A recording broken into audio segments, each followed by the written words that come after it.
Well, I was made aware of a situation where green yard waste was being brought into Grant County for the purpose of compost.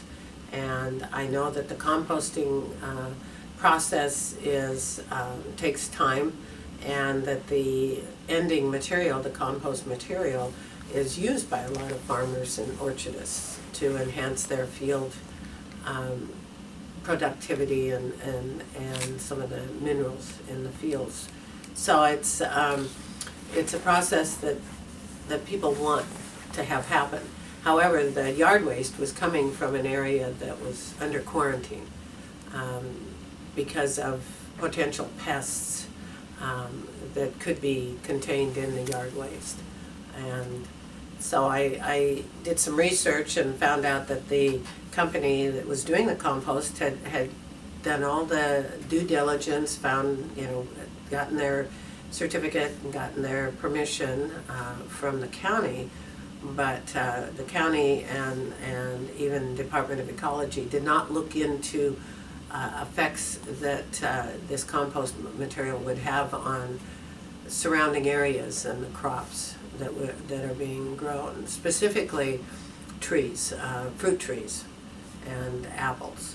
So given our industry, our apple industry in the state of Washington is so huge, it's a very, very big industry.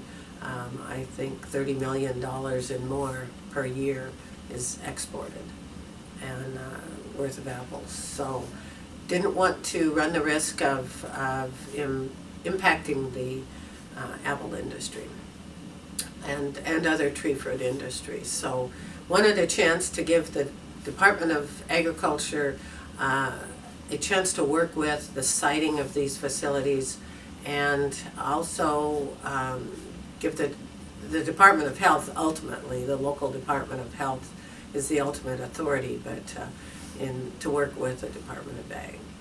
The tree fruit industry brought it to my attention, and it was actually brought to my attention last spring. It was towards the end of last session, and so we've been working with Department of Ag, the tree fruit industry, and the composters ever since then to try to come to a resolution, and I think this bill will help in the future with the siting of those. We even worked with the city of Seattle because that city has a requirement that yard waste and food waste be composted, and so we worked with them as well.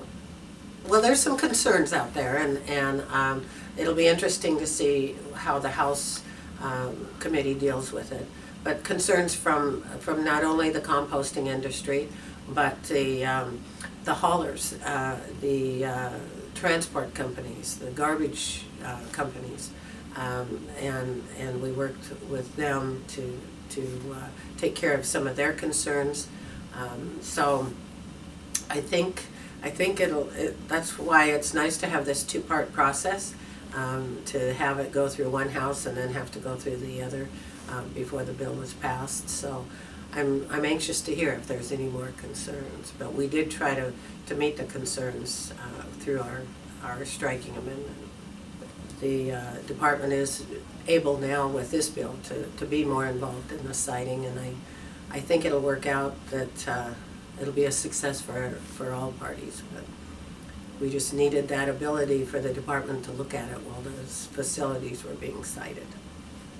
I just want to say thanks to all the stakeholders for helping me to craft a bill that I think will be the answer to some of these sightings in the future.